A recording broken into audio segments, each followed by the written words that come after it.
Yeah, I need a ride.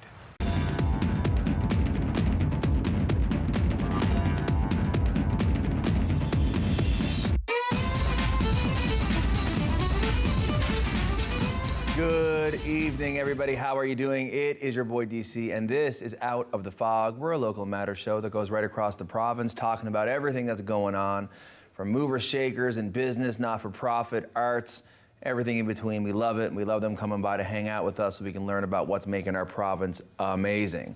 Tonight, we have Roseanne from CBDC talking about the Youth Ventures program. Alex Antill's giving us a high five over her success, and Roger Maunder from Upside Down Films. This is Out of the Fog, and we'll be right back.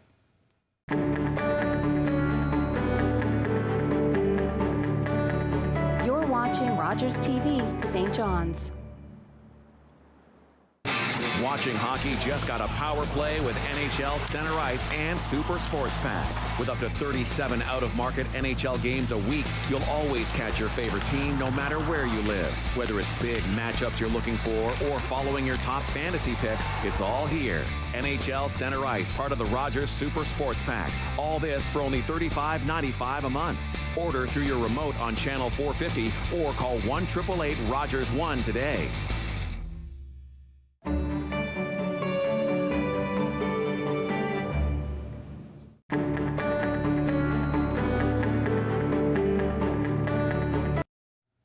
Welcome back, everybody. This is Out of the Fog, and as you know, we just hung out with Roseanne from CBDC, and she is the rainmaker. We love when she comes through to talk about entrepreneurial vibes.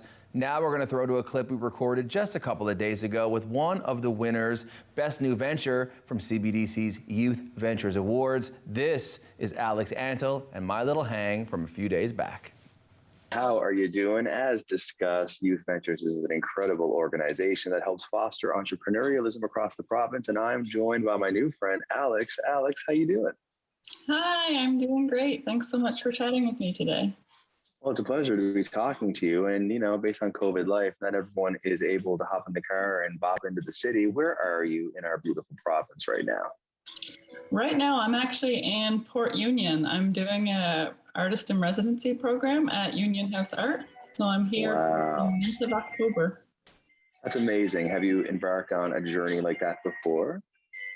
I haven't. This is my first in-person artist in residency. I've done a virtual one, which it's not really the same thing. So this is my first time being in the studio and having this awesome experience. That's so amazing. Now, as a youth, and the category, by the way, everybody viewing at home, youth can be anywhere from 18 to 39. That's the demographic. And I just missed it by a couple of years. Don't ask how old I am. So the question I have for you is, what brought you into the CBDC's Youth Ventures program? Tell me everything. So I first joined Youth Ventures 4 years ago. I was living in Grandpa's Windsor, which is where I'm from. And I had just kind of started selling my earrings. I wasn't really sure if I wanted to do like a full business of it or not. So I was just looking for some guidance. And I knew about the Youth Ventures program before because they had come to my school in high school. And I had, met them through other means. They're everywhere, right? So yeah, I was just looking for some support and figuring out how to get this going. And so I went and met with Youth Ventures. What began your love of what you do? Well, I started beading when I was living in St. John's, going to university, and I was looking for a way to kind of like connect to my culture when I was away from my family, away from my territory, away from my home.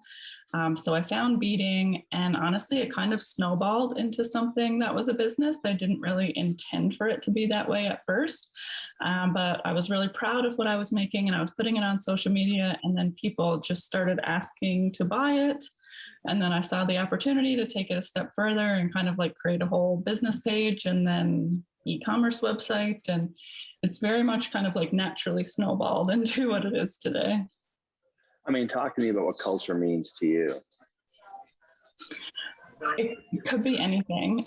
So for me, like culture is connecting to the land, the territory, the people. I know for a lot of people in Newfoundland and Labrador, culture is land-based. So beading is something that could be more like traditionally cultural, it's an artistic practice. It's something that we've done for a lot of years. But for me, in terms of like what inspires me in my beading, it's a lot of land, water, people. That's amazing. And so I have to ask, speaking of culture and history and heritage, is this a art form that you had come across yourself, or is it something that has sort of been passed down or well loved by any previous or older family members? So actually, my family has kind of done it opposite.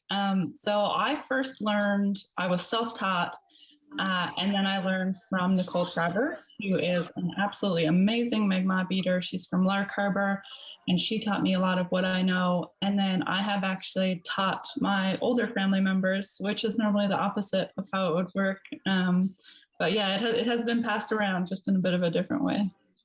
I think that's fascinating. And I think that we are living in a time right now where we are so lucky that people across the province are more woke than ever of the importance of the diversity in our history. Do you agree? Yeah, I mean, I think that we still have a long way to go, but I think people are becoming a bit more open and people are being more vocal. And I'm really happy that over the past, even just the past like 5-10 years, people have been a lot more proud to come forward and display and show that they're Mi'kmaq. And so I think even just them being like having that willingness to share their culture and show other people has kind of helped some stereotypes that there are.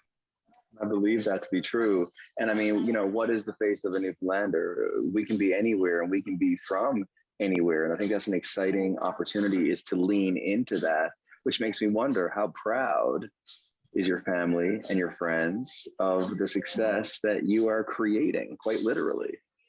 Yeah, my family is crazy supportive. The Youth Ventures Awards was supposed to happen this week, and my parents were going to come out to St. John's with me. Whenever I have an art show or an art opening, my parents and my family always come.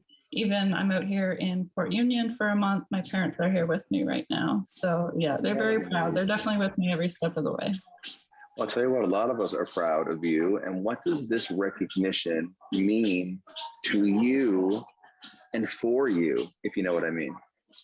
Yeah, it's definitely a huge validation for all the work that goes into it. I work a full-time job on top of this. So basically, I work all day, every day. And so it's something that I love. So I love making the pieces and connecting with people online. So it's definitely a huge morale boost, and knowing that the hard work that I'm doing matters and it's going somewhere. And yeah, I'm very thankful for the support of Youth Ventures. That's amazing. And now, speaking in terms of what the future holds for you, what can you tell us? I mean, what are you thinking about? More? Give it to me. Yeah, that's a hard question to answer. So I'm doing my MBA with a concentration in social enterprise right now. And I love that. Yeah. So my end goal is to create an Indigenous arts-based social enterprise. So that's the big life goal. Alex, you're a pleasure. And we're also proud of you. And CBDC and Youth Ventures have talked so much about you and how fierce and incredible you are. And I feel every bit of that. And I hope everybody viewing this interview in the weeks ahead can tune in and feel this from you. How do we get at you? How do we find you, follow you, order from you? Yeah, so my Facebook is Bunchberry Beadwork, and so is my Instagram and TikTok. You can also find my website, which is www.bunchberrybeadwork.ca. Alex, you are amazing. Keep up the good work, and we will definitely be seeing more of you. Well, Alan, thank you. Hi, I'm Carl Wells, getting ready to record another edition of Carl Wells Point to Point. It's a program where I chat with members of our community, and they talk candidly about their lives and careers, from their earliest dreams to their greatest triumphs. I think you'll find it informative and entertaining. Please join us for Carl Wells Point to Point, right here on Rogers TV. When an impaired driver killed my brother DJ, my life changed forever. Life has changed for all of us during the pandemic, and many people are turning to alcohol and drugs to cope. Even though most of us are staying home more, police across Ontario are seeing an alarming increase in impaired driving and the horrible devastation that goes with it. Now, more than ever, we need your commitment to never drive impaired and to encourage all of your family and friends to do the same. Together, we can save lives. Welcome back, everybody. This is Out of the Fog, and we're so excited, as always, to be hanging out with you here at the set. And Roseanne, how are you doing? Great. Thank you for having me. I'm so glad to have you back. Yep. For anybody viewing at home, if Roseanne is familiar, it is because she should be getting the keys to the CBDC city at any point now. You've been working with the organization for a number of years, and I bet you've seen a lot of exciting success come out of the CBDCs across the province. Am I right? Definitely. And when it comes to the CBDCs, you see the pitfalls of downturns in economies and communities, but you also see the resilience, and you see when someone comes up with a great idea, and then what else in the community is going to surround it and build off it. So entrepreneurship ecosystem in the province of Newfoundland and Labrador, and I've been involved in it for now over 20 years, has been so exciting and pretty innovative in the sense that you can see what's happening in the rural communities. Let's zoom out for a second. Yep. CBDC to folks across the province means what? Community Business Development Corporation. So they've been in existence for 35, 40 years in some parts of the province. The youngest corporation was created in 96. Wow. So they've been there for quite some time. What they do is they each have their own pot of funds that's for the community. And so they take a lot of time and responsibility and passion making sure that that money goes out to entrepreneurs, but then comes back in a revolving cycle so that this year, next year, the next 10 years worth of entrepreneurs have a pot of funds that they can access to help start up and continue their business. That's amazing. It is a very noble motive, and it is very smart because, and I talk about this a lot on the show, you know, it's the small business owners that pave the potholes and pay a lot of the taxing life. So it's like relevant that we continue to foster entrepreneurialism. And yet there are folks who end up working in jobs that have no adjacency to entrepreneurialism whatsoever, who may not be as woke to how important it is to foster entrepreneurialism. Wouldn't you agree? Definitely. Being a small business owner in a community, you're not only, selling your products or your services, you're employing other people, you're contributing to your municipality, you're working with the councils, you might have contracts with other employers, other businesses in the community, you're sponsoring your kids' soccer team. So there's a lot of give and take to how small businesses can help shape communities. And so CBDC, which does such good work on that front, which I love, Youth Ventures comes through. Talk about that evolution. So Youth Ventures been in existence since '92. The CBDCs have been delivering it since '96. And it's all about teaching entrepreneurship at a young age. So we're dealing with junior, high school students, post-secondary students. You're exposing them to entrepreneurship and what does it mean to be your own boss. But not only are you learning about how to run a business, again, you're reinforcing that idea of shopping local, supporting local. Learning how to deal with people in the community. So imagine if a 16-year-old is running a business in the summer, they're learning about money management, they're learning how to talk to people. Customer service is such an art form. And in order to be able to receive good customer service, you have to also be able to give it. So that's a really great skill set.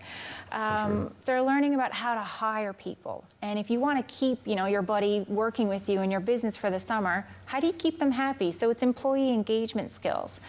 You're learning how to deal with the council if you have to get a permit. So who do you speak to? Who are the leaders in your community? So over the course of the 96 years, or since 96 that it's been running, there's been over 7,000 entrepreneurs running almost 5,000 businesses. Some of them might have been for a day or a weekend, and others are seasonal, part-time throughout school, are turning into full-time businesses. So there's a long history of Newfoundlanders and Labradorians wanting to put down roots in their community and doing it through entrepreneurship. I think that's incredible, and you speak so well on it. And a lot of the work that you do, I'm sure, is out there promoting it, securing partnerships, keeping people woke to the importance of entrepreneurialism. And that brings us to this batch of award winners It happens every year. A whole bunch of people across the province engage in youth ventures with the coordinators and all the municipalities across the province, and they award the winners. Tell me all about that. It's one of the coolest parts of the summer. It's really hectic. When the Youth Ventures program starts, you hit the ground running. And then, 12 weeks later, you're at an awards ceremony looking at these fabulous ideas that may have been running for only a couple of weeks. So it's really eye-opening to see how quick some of these young entrepreneurs learn to take their passions and their skills and turn it into a viable money-making venture. This year, we had some outstanding innovators as well. So I know you spoke with Alex Antle, who runs Bunchberry Beadwork, a fabulous entrepreneur from out on the West Coast. So she's very passionate about her Mi'kmaq culture and takes the skills that she did that and turned it into a beading business. So she's making jewelry, she's making accessories, which in itself is a fabulous business. Sure. But she's also recognizing the responsibility and the opportunity that she has to teach about why it's important to be in that business. We've got another entrepreneur, Dawson Green, who's co-owner of a hydroponic and a greenhouse in Lourdes, Bay St. George community. So what they wanted to do is to deal with food security issues in their community. So not only are they making sure to produce high quality fresh produce for their community, they're setting up contracts with other grocers in the region. They're spending so much time on educating on the importance of why it's so integral to have nutritional food there on your plate year round. So each year we're seeing more and more of these Youth Ventures participants that are taking the challenges that you and I might see in all the things that we work with from social determinants and then finding solutions for them. It's amazing. We had another entrepreneur this year that is a 3D video game artist, and that's a highly sought after skill set. It is huge. So no challenge with finding a job, you would think. But this gentleman, Matthias, he likes working at his own creativity pace. So he did it himself. He set up his own business. So he gets to set what projects he works on, how long it's going to take, how quick he can turn around. So not only are they responding to community needs, they're working on their passions, but they're figuring out ways to make these types of jobs work in communities that they've grown up in, that they lived in, and that they want to stay.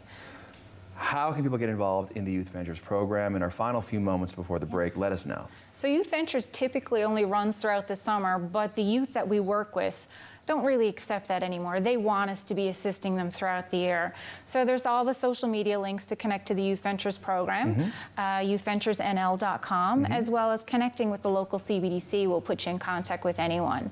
But when you look at the entrepreneurial ecosystem, even if you're connecting with our partners at Futurepreneur, if we're dealing with Enlo and any of the other organizations, really, once you connect to one person in that ecosystem, you get to share the knowledge and the passion of all the projects and the programs and the organizations that work. So we really just want to make sure that if the idea of being an entrepreneur has some sort of an inkling, we're making sure that people can connect with us or any of our partners at any stage of the game. I love it. The gig economy, it's coming through. And Youth Ventures and CBDCs are driving that forward. Everybody check it out, Youth Ventures NL. Do the Google search, check it all out. There's lots of blogs and videos and all content to let you know just how exciting and rewarding it is across the province to become your own boss. This is Out of the Fog. Roseanne, thank you so much. Thank you very much, Donnie. Right back after this break.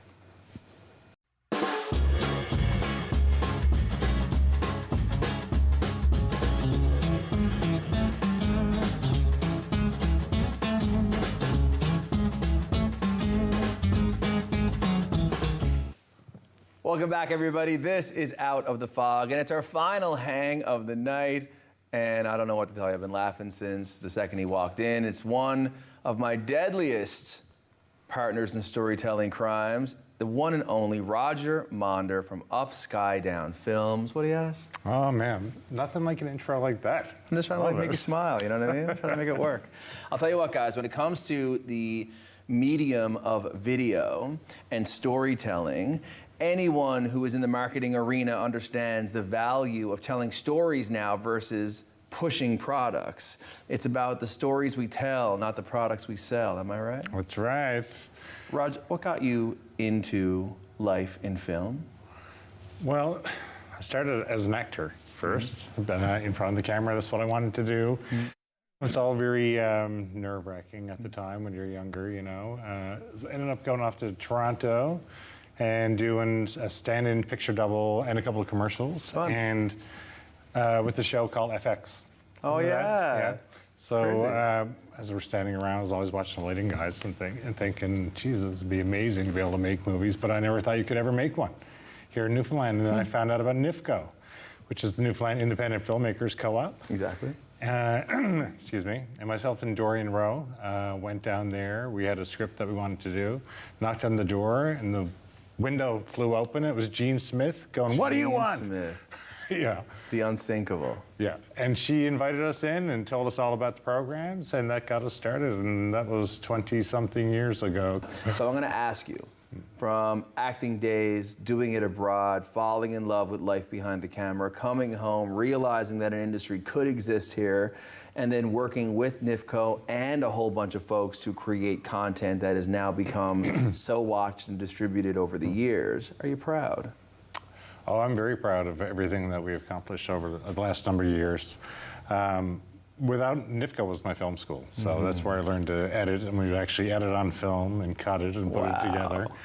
And then, I mean, there's a number of people that really kind of brought that together. It was, I think NIFCO was 20 years old when I got there. I mean, people like Paul Pope that has Hudson Rex, produces that now. Totally. It's a wealth of information. He is, he knows. And that group, like Mike Jones and Andy and all those guys, they really kind of set it for all the next generation that were coming up. And then they had the film classes, which first-time filmmaker program, which I was a mentor for a number of years, where you can actually go there and make films for nothing, buy pizza for the volunteer cast or crew. Yeah. So it's an amazing organization that really set a lot of people that are making videos on their way today, you know? I often wonder what happens to all the footage that gets created and all the short films that, you know, they go up on YouTube or different platforms, never to be seen again. Have you ever thought about an opportunity where short films that have already been lovingly made that may never be seen again to be paired with music artists who are looking to have their songs have a visual face but don't know how to do that? I keep feeling like that is a major opportunity for filmmakers and musicians to collaborate in that way. Because, Roger, don't tell me that you don't got 20 to 30 different productions laying around of stuff you've done over the years. Doesn't some of that deserve a second life? It does. You know, I know. I agree. Let's talk about this after the spot. If you're a musician out there or a filmmaker who has made something that you would love to have seen again, this idea, hopefully you will think about it and we'll talk more about it. So speaking of today, Upside Down Films, incredible local filmmaking, storytelling production company, and you work with so many amazing people and organizations to make so many great things happen. We have had the privilege to work together on so many projects over the years and so many more upcoming. What are some projects lately that we can throw to a little background B-roll of while we hear you talk about these projects and how valuable they are? Let's start off with Opera on the Avalon. Opera on the Avalon are an amazing organization. You know, with COVID happening the last 2 years, they had to pivot from doing their big shows that they would do at the Arts and Culture or wherever. And Cheryl Hickman, the executive director, had an idea of keeping it going, like taking a bunch of artists, 10 artists from, or I think it was 9 artists, in different parts of Newfoundland and creating these music videos or art or poetry. So this past year, we were lucky enough to do the West Coast. So we were in Lonson Meadows with Rachel Cousins and Corner Brook with Jody Richardson, who is an old friend of mine. But I mean, that guy gives 1,000,000% every time. He does. He's amazing. And a whole bunch of other artists. There was dancers. There were storytellers. Like we got a helicopter up to top of Grossmoor to shoot that amazing shot that I just showed you a few minutes ago with Hillary from Corner Brook. Wow. It was a life-changing experience, but I just feel so fortunate to be able to do that kind of stuff. You know, it's just an amazing adventure. And the people along for the ride as well are just as exciting to work with, I'm sure. Well, everybody's just glad to be working and be able to be at these majestic, amazing locations and to to be able to do what they love doing, which is being an artist. Yeah. I agree. Give me another one. Young Adult Cancer Canada. Oh, always incredible. Yep. We've done so much storytelling together over the years for that organization, and recently, as part of the NOYA conference, capturing the journey of Mark, who is the biggest fundraiser ever, and we had them on last week. How rewarding was that? That was amazing. I love working with Jeff because he's so passionate, and what they're doing for the young adults across Canada is just amazing. I agree. We have another project that's coming up that I can't talk about right now, but that'll happen next time. And I remember the last time I was here, I was going to shave my head and it never happened, but it's happening this year. It's got to. Okay. Now, is Jill going to let this go on? Oh, yeah. It's all good. Jill, I love you. Okay, we'll talk way more about this. I'll tell you what, we're in the final few moments. If anyone out there is looking for a beautiful story to be told, something impactful, something memorable, something that's community rich and value heavy, it is Upside Down Films. Roger Maunder is the man. Check him out online. Thank you so much for coming by. Oh, thank you, buddy. I appreciate it. Yes. This is Out of the Fog. We'll be right back after this break.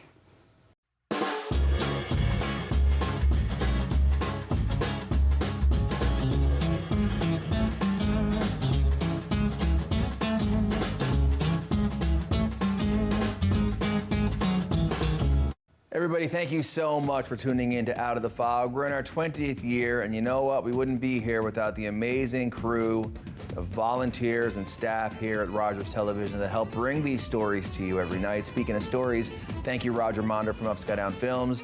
Thank you to Roseanne from CBDC. Thank you to Alex, winner of Best New Venture at the Youth Ventures Awards. We love what we do. Until next time, we'll see you soon.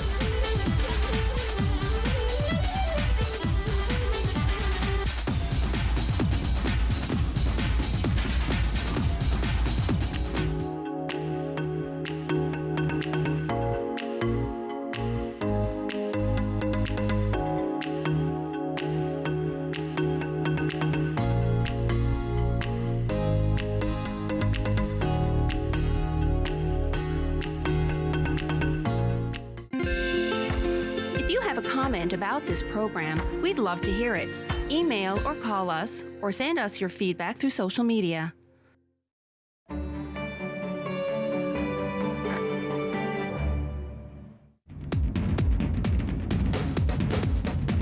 Hey everybody, what's up? It's your boy DC, and I am the Thursday night host of St. John's local tradition, Out of the Fog. You know, local matters here on the show.